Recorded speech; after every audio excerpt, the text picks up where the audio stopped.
Kitu cha 4 nasema you feel pain if something happened and you didn't know about, kwamba unahisi kuumia moyoni mwako kama kuna kitu kinatokea na wewe hukuwa na taarifa nacho.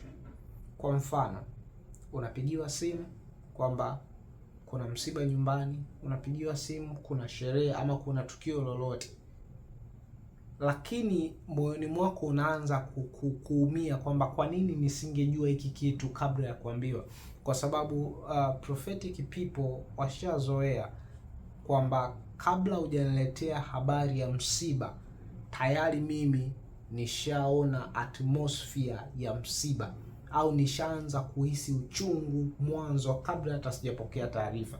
Yaani kabla sijapokea taarifa ya furaha, ndani yangu nina furaha kwanza. Yaani ninatangulia kwanza kupokea furaha kabla sijapokea taarifa ya furaha.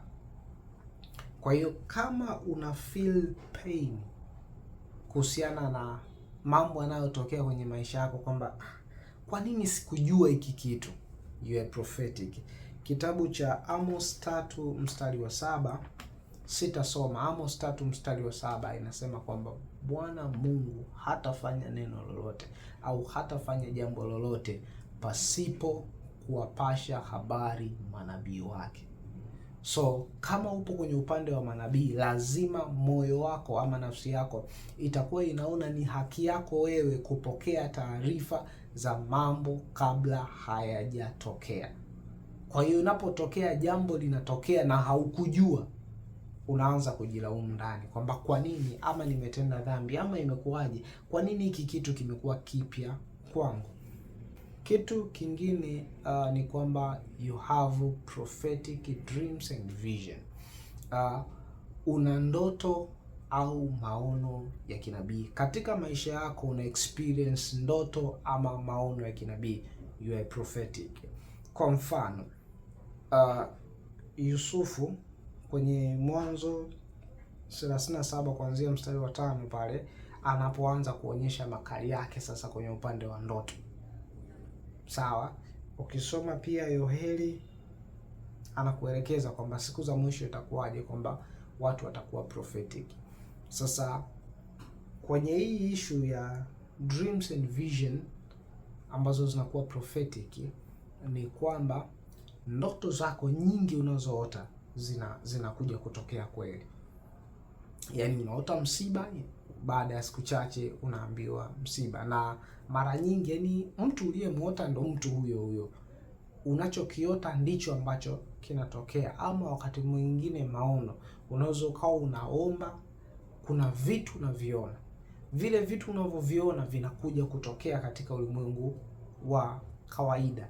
That is prophetic. Yani wewe ni prophetic, kwamba jiangalie sasa kwamba katika ndoto zangu ninavyoota, ama katika jinsi ambavyo ninaona nikiwa naomba, nikiwa ninatembea, nikiwa nafanyaje, au wakati mwingine nikiwa na imagine kitu, naweza nikakaa imagine jambo na likaja kutokea.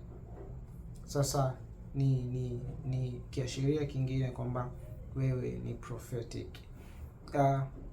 Point nyingine ni kwamba what you say must come to pass, kwamba kile unachokisema kwa kinywa chako lazima kitimie.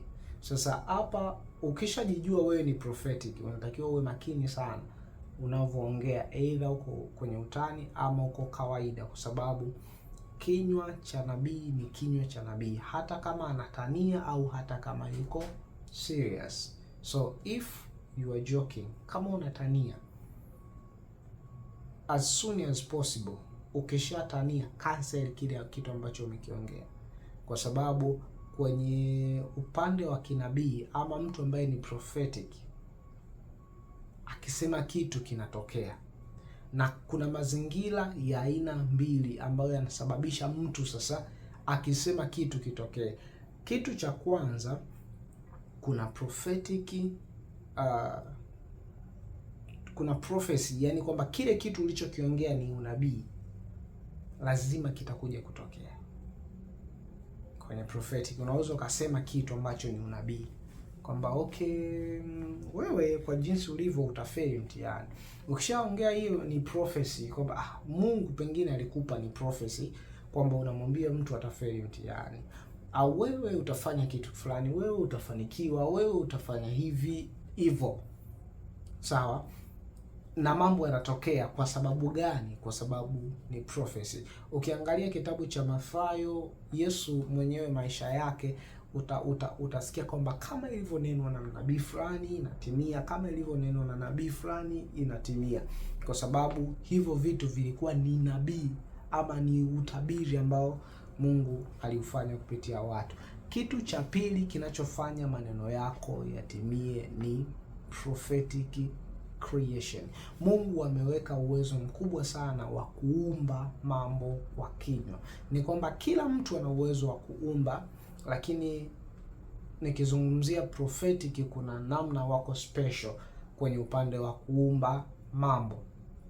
Anaweza akaumba. Kwa mfano, Nabii Elia, sawa? Hakuna sehemu ambapo aliambiwa na Mungu kwamba unaweza ukasimamisha mvua kwa miaka 3 au unaweza ukashusha moto, lakini kwa kuongea kwake aliumba kitu na kikawa kitu kikubwa namna ile, kwamba moto unashuka kutoka mbinguni, ama jambo fulani kubwa linatokea, kwamba ndani ya miaka 3.5 hakuna mvua, kwa neno lake na sio kwa neno la Mungu, kwa sababu prophetic people wamepewa uwezo wa ku create, na iko hivyo.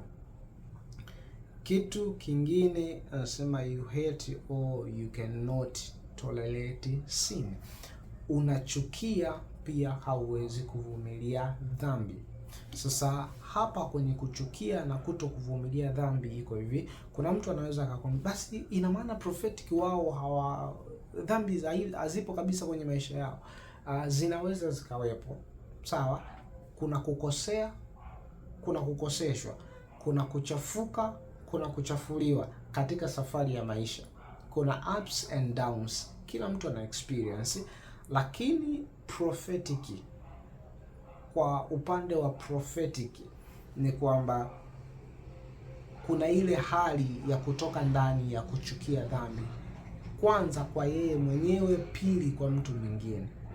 Kwa yeye mwenyewe hawezi kuishi na dhambi. Akijikuta amekosea au amefanya dhambi mbele za Mungu, anajikuta anakosa amani kiasi cha kushindwa hata kufanya majukumu mengine ya kimwili. Kwa mfano, kazi, kusoma, kwa chochote kile ambacho anakifanya kwa ajili ya kuishi, atajikuta ile performance yake inakuwa mbaya sana. Kwa sababu ya nini? Ya dhambi.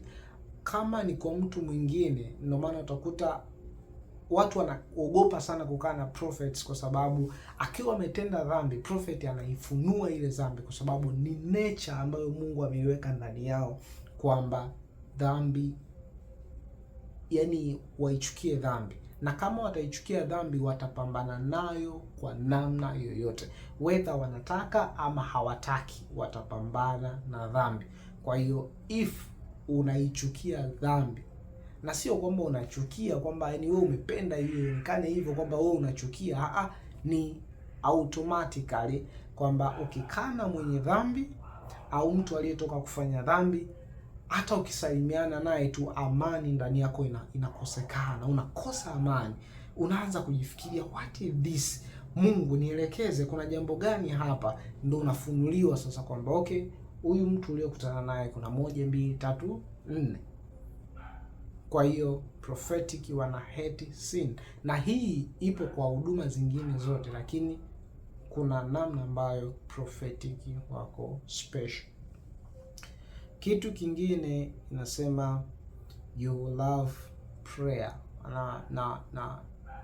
na hii ni intercession most of the time, yani kwamba unapenda maombi, hasa maombi ya kuwaombea watu. Mara nyingi watu ambao wana sifa za kinabii huwa wanabeba mizigo kwa ajili ya watu wengine. huwa wanaomba sana kuhusiana na mambo ya watu wengine. Ukianza kuangalia huduma ambazo zinafanya vizuri kwenye maombezi ya wengine, kwamba mtu anawaombea watu wengi, ni prophetic. Maprofeti wengi huwa wanapenda kuwaombea watu wengine, na hii sio kwa sababu wao wanapenda kusifiwa. Kwa hivyo ni asili yao kwamba kama wewe ni prophetic, utapenda kuwaombea watu wengine na utapenda kuwasaidia watu wengine msaada wa kiungu, kwa vile ambavyo wewe umejaliwa, kwa vile ambavyo wewe Mungu amekujalia, utapenda kufanya, utapenda kuwasaidia watu wengine kwenye mambo ya kiroho. Hii ni lifestyle ya prophetic people. Unaweza kukuta mwezi mzima anaomba, lakini hajajiombea yeye, anaombea watu wengine, anaombea vitu vingi sana. Prophetic. Mungu awabariki sana kwa hili jambo. Wengine pia kwenye huduma zingine wanafanya, lakini prophetic mara nyingi wanaenda mbele zaidi.